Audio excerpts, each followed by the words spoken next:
Good afternoon. Thank you everybody for coming to Pflugerville, Texas. I've got some information to share. I want to thank everybody for their patience. First of all, I want to let everybody know that for the last several hours, explosive experts have been from the FBI, ATF offices working to safely remove and dispose of homemade explosives located inside of a residence in Pflugerville, Texas, and that address is 403 North 2nd Street. 403 North 2nd Street. Now, these federal agencies have been working around the clock with local and other federal agencies. Law enforcement have not left this investigation. They have left their families in order to keep our communities safe, and we're working together. I want to ensure the citizens of Pflugerville and those in adjoining jurisdictions that the reason that we evacuated for a 5-block radius was for their safety, to allow these law enforcement agencies to do their job. What we're going to do soon is we're going to shrink that perimeter a few blocks, and you will see police officers and barricades coming up to the Railroad, Walnut, and 2nd Street areas. It will take several hours to process the scene, and I know that we have asked every resident in that perimeter to leave their home. That was a difficult task, but that's how much we cared about their safety. Ladies and gentlemen, patience is going to have to work for us here. We know everybody wants to go home. We know everybody wants to eat dinner with their families, and we want that for you. But we also want to assure that you can sleep safe tonight. So we need to let these agencies do their job. I will ask the Pflugerville residents to go to their library or their recreation center, which is open till 9 o'clock tonight, if you don't have another place to go to, and we will help you. We anticipate several hours. I can't give you a time limit right now because the situation is fluid.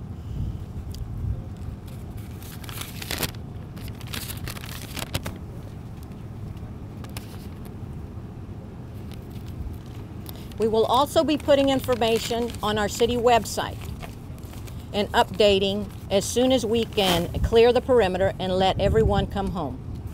And that is on pflugervilletx.gov. At this time, Pflugerville City Hall was closed down. It's part of the inner perimeter, and I need people to know that. And we will be taking some questions in a few minutes. So I'm going to let the other gentleman from the federal agency speak. Thank you. Good afternoon. Fred Milanosk with ATF. We continue to have unprecedented cooperation between law enforcement agencies. At the residence, there was bomb technicians from the FBI, from Austin Police Department, from ATF. They have cleared the house of any completed devices. And so now we have the ATF National Response Team processing the evidence in the house. That team has responded to every significant bombing in America for the last 40 years. They bring a wealth of information and experience.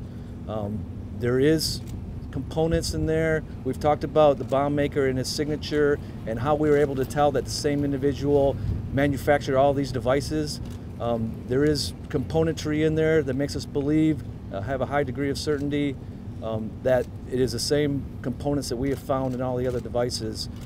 There is also some potential homemade explosives, and so we had to address that. And our biggest concern was to make sure that nobody else gets hurt, whether it's first responders, whether it's the neighbors. So we apologize for any inconvenience, but our whole goal here was to make sure that we have no other people hurt in this investigation. We're not done with this investigation. It will continue. ATF, FBI resources will stay in town until we have completed and turned over every rock in this investigation. So we will not be leaving town, and we want to make sure there's no other devices out in the public. We have a reasonable level of certainty that there are no other devices in the public, but we still want the public to be vigilant. The public has been very cooperative so far in this investigation. We want to continue to report to their 911 centers if they see anything that's suspicious.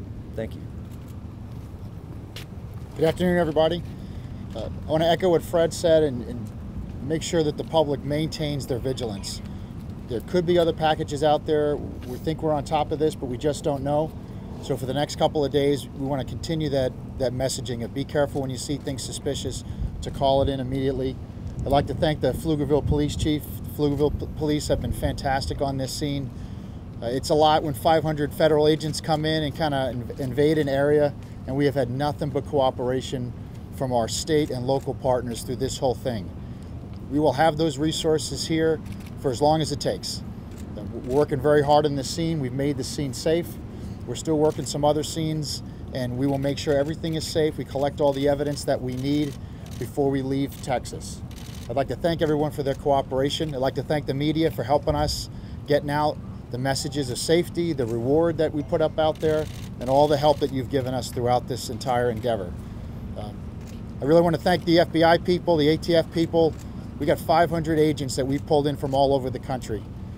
With spring break, we ruined everybody's spring break, but the most important thing is people were dying and people were getting hurt, and we had to move those resources. We have moved considerable federal resources here to the Austin area to get on top of this quickly and to make sure that we could stop these bombs from continuing. It's a massive effort. You haven't seen an effort like this in many, many years. And I just want to thank everyone that we've called up to come here, to leave their families, and to work so hard to keep Texas safe. Thank you very much. How many devices were found? Agent Combs, what's the status in regards to the investigation of additional suspects and the 2 roommates? So I can't get into investigative details right now because we're really still in that.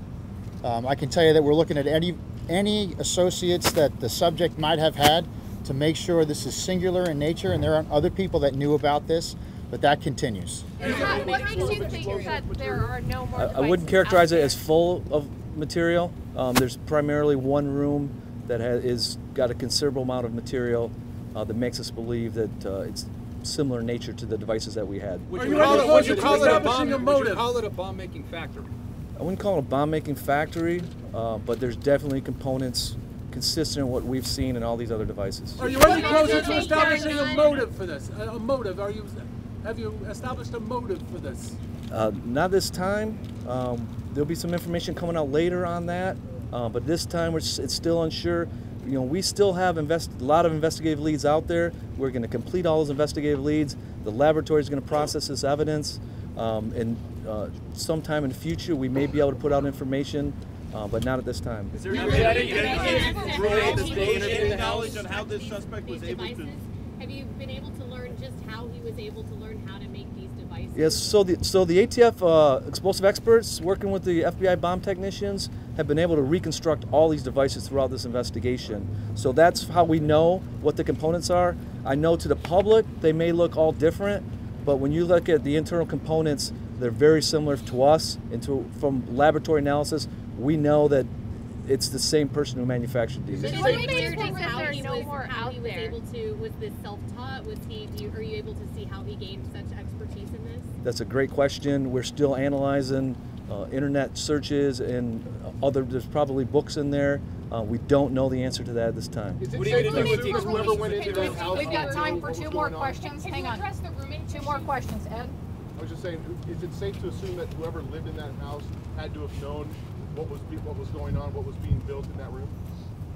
Again, that's a difficult question to answer. To know what people knew, there's obviously private rooms in that house. There was one door that had a lock on it, so I can't give you an answer until we complete the investigation and do all the interviews and get more information. Is his roommate cooperating in the investigation? An electronic manifesto that he has left behind. Have you found that, and what is in it? So again, this investigation is ongoing. We can't get into the details right now. We're looking through everything. It's going to take us time to go through the suspect's car last night and the house today. So we'll keep building that up to see exactly why this happened. Was there anybody else involved? I do want to caution you, there's a lot of names floating out there. We don't want to say names because we don't know if they're innocent or guilty, right?